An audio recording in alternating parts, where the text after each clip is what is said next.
Hello and welcome to the inaugural edition of RazorWire Raw. Now, what is RazorWire Raw? RazorWire Raw is where I will be providing additional content above and beyond the podcast upon request, actually, from a lot of DMs that I've had over the Christmas period, where I will give you my raw, unfiltered thoughts on the news, issues in security, and anything kind of information security or cybersecurity related.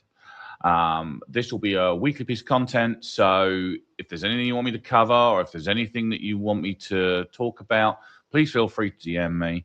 And please feel free to like and subscribe the channel. We've grown quite significantly, and we're looking to increase that growth by providing you with fantastic content that you can digest quickly in these shorts or on a more long form fashion with the podcast. So thank you ever so much. Right, what are we going to talk about for this in this first ever RazorWire Raw?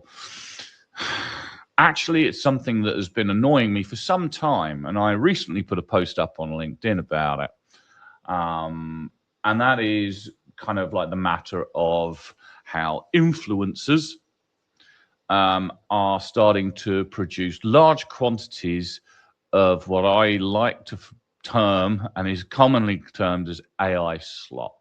Look, guys, if you're an information security professional, then you should be able to provide additional content, discussional content on platforms like LinkedIn or the podcast or whatever it is, the platform that you're using, in order to kind of provide discussionary pieces, informational pieces, your thoughts on important information subjects around information security. And it's really important that we do this. Why? Information security is a really difficult subject.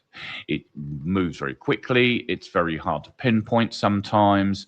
There's a lot of people getting into this particular industry at the moment, and they want to carve a name for themselves. And it really doesn't help when you get individuals, and I'm not going to name anybody, where they're kind of producing the pretty obvious kind of like AI posts about some informational piece about InfoSec. Guys, AI is a tool, okay? It's not going to do the work for you. You're just getting it to regurgitate stuff that other people have already said, and it's already picked up and all the rest. Now, I'm not one of these people who sits there and moans about how AI is stealing content. I don't necessarily believe it does. But it is a tool, and it is only a tool. Do I use it? Yes, I do. I think it's a fantastic piece of technology. I use it to kind of pinpoint particular facts, or to do analysis, or to provide me with a few talking points sometimes, on my seemingly very popular kind of what we can learn from series I did at the end of last year around movies. With regards to InfoSec, I would use it to sort of pull out some facts and what have you around that particular movie as part of that piece. But the rest of it was all kind of generated by myself. Did I use AI to grammar check me? Absolutely, I did, because my grammar at the best of times is pretty horrible. But it shouldn't be used to provide content. InfoSec professionals should be able to discuss what it is they do, how they do it, and provide good quality content without the need for AI. Now, that's a bit of a bugbear of mine, and that might annoy a few people, and I'm terribly sorry about that, but that's just the way I feel, and seemingly quite a few people feel the same way. How do I know that? Because I've had more impressions on that one post than I have on a number of other posts towards the end of the year. So seemingly there's a lot of other people who are kind of just as annoyed as I am. Which kind of leads me into a couple of other things that I really wanted to discuss on this sort of 15-minute video. One of the things that we have been seeing, and I've had a lot of discussions about people who have been on the podcast, CISOs, other security professionals in a variety of different roles and a variety of different professions with a variety of different backgrounds, is that you need to kind of realize information security tools, the ones that the vendors bang on about. You see them all over LinkedIn, advertising their products, advertising their services.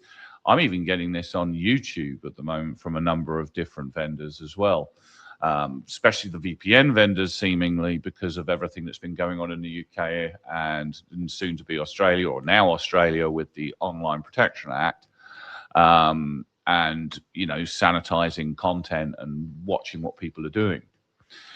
You know, look, information security isn't just chucking out, buying a number of tools that cost hundreds of thousands of pounds or dollars or whatever currency that you're operating in. It's not going to do anything for you. I mean, it might help you out a little bit. There's some standard stuff like endpoint security and email security and that kind of thing, which is always really, really good to have. But you're spending more on tooling than you're spending on actual professionals who can advise you, who can maintain your security posture, and protect you from the events you're trying to prevent by this massive amount of purchasing of tools. Okay. Now, I've spoken with a number of InfoSec professionals over the Christmas period who are very, very frustrated because they're not getting the budgets they need to fill the roles that they need in order to provide good coverage and good support and good information security strategies for their organizations. And indeed, I've come across many, many organizations over the 30-odd years that I've been in this particular trade where seemingly the InfoSec professional has kind of put a second fiddle to cool tools that will do this and do that. And most of them these days will have some kind of AI component. Well, guys, it's all very good to have these tools, but if no one's operating them, no one's managing the output, no one's actively looking at ensuring that your defense in depth is being adequately built, then what's the point? What's the point? When you look objectively at a lot of the organizations over the last couple of years that have had security events, most of them had really good tooling, or they at least had tooling. They had various different security products that they were hoping would protect them naturally without any kind of real interaction. But speaking with some of the contacts that I have, in many of these cases, they didn't really have good coverage when it came to actual people, actual security professionals, trained security professionals who know what they're doing, who can kind of like protect that organization from the loss they inevitably had. Now, there are some significant challenges within InfoSec. I won't lie about that.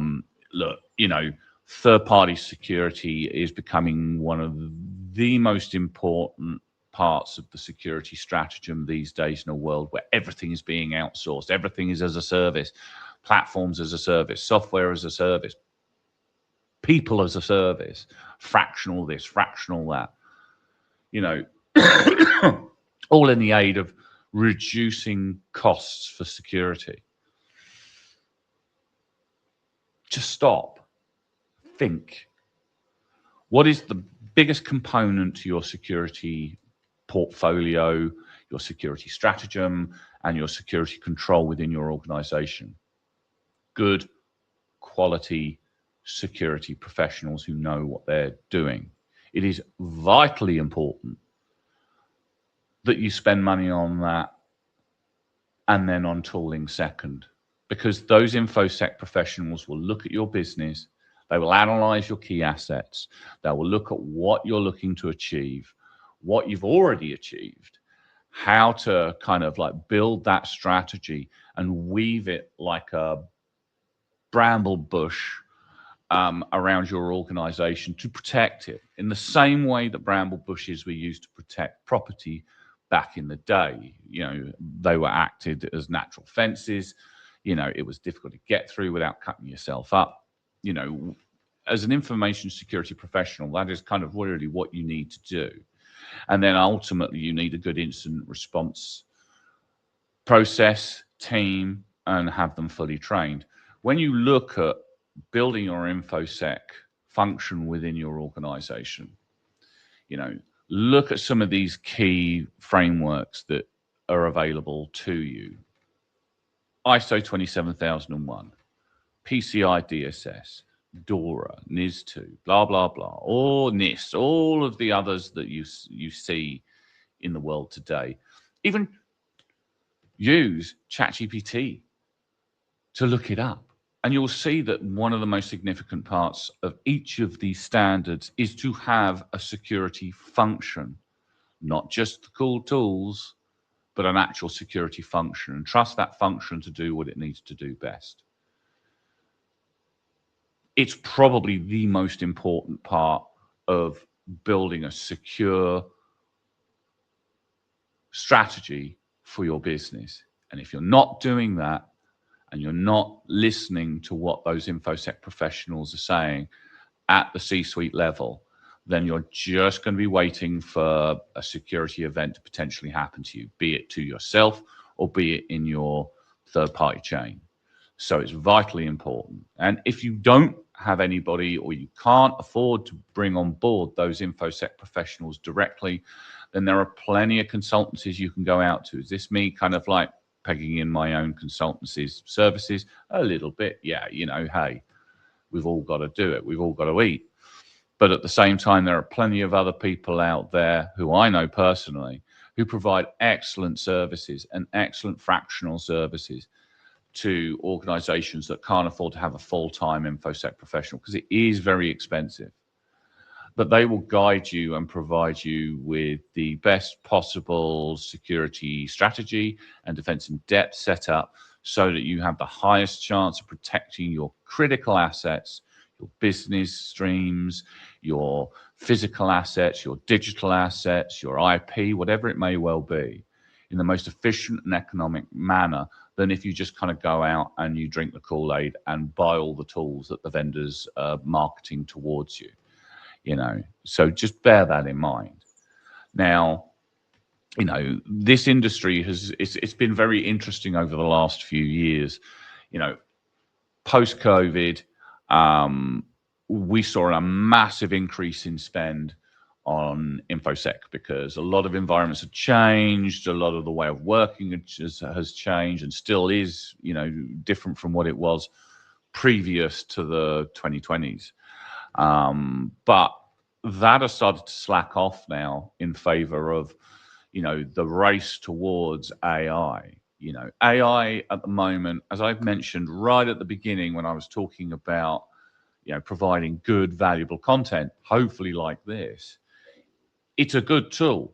It'll help you do all kinds of cool stuff, and it will make you and your InfoSec professionals, as well as no doubt many other professionals within your business, be they in accounts, be they in, legal or whatever, it helps facilitate the efficiency of their jobs. It doesn't replace them. Now, there seems to be a big fad at the moment about AI agents, and AI agents finding ways to kind of reduce your spend and overhead on staff. Let's be realistic, guys. We're not there yet. Will we get there? Absolutely. But when you decide to go and sort of bring on board AI agents, please remember that these are likely being supplied to you by a third party in a subscription-based service, which seems to be taking over the world by storm at this moment in time. You need to ensure the security of the people providing you with these AI agents.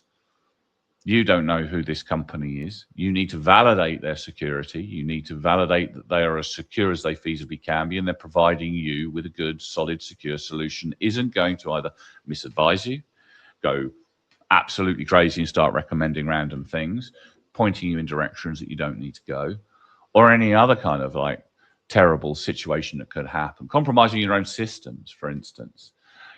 This race to AI is going to affect all of us in some form or another. But if we're going to utilize this technology, then we need to make sure that it's as secure as it feasibly can be before we start putting it with reckless abandon into our organizations and our daily lives. Because otherwise, you're going to come a cropper. Let's be honest. When you speed run something, a new piece of technology, it is sped run out to make as much money as possible. But rarely has security been actually a part of that process, because security does require a little bit of common sense, slowing down, considering what you're doing, fixing any holes, fixing any vulnerabilities, building out your strategy and that kind of stuff. So there we go. I mean, this is the first RazorWire Raw. Those are my thoughts.